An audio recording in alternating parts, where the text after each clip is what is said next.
I've been at Fort Sanders for going on 11 years, and in 2013 I came to IVR. Adam is our lead technologist at the Neurointerventional and Interventional Radiology Department. He is in charge of ordering supplies, teaching the other technologists how to perform the procedures, and he also takes call to take stroke procedures and to treat aneurysms.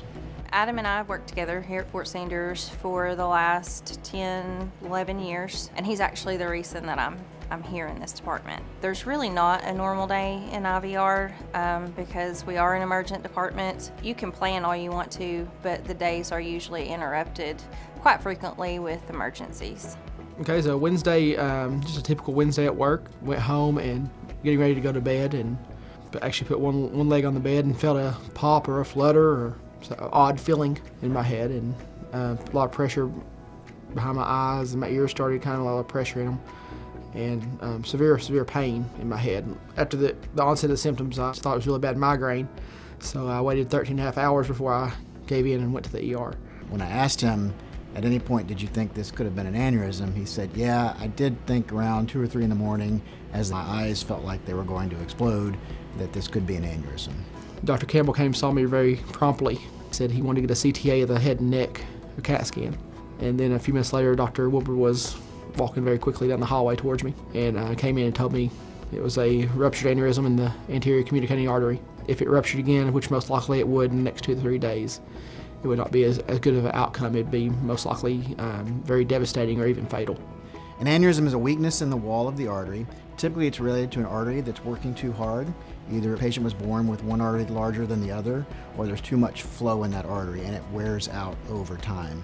As it wears out, it balloons out and becomes larger and larger, typically causing no symptoms whatsoever until the day when it ruptures. At that point, they can cause a multitude of symptoms, from headache to stroke to possibly death. When I was told that Adam was in the emergency room with a subarachnoid hemorrhage, I became very concerned. Concerned not only for him, but also how would it be to treat someone who's been here, who knows everyone, who's in the department. It presented some unique challenges. I mean, it's a very emotional day. I'm a tech. I work on these patients. They come in, I see them for several hours at times, and they leave my department and I don't see them no more. And it really was an eye-opening experience to know what these patients go through. And Dr. Wilbur asked me, he says, will you be able to work with patients with aneurysms? To be in the room and not feel weird that I was on that same table that patient was. And I said, this has not scared me away. It's just lit a fire that makes me want to help these patients even more.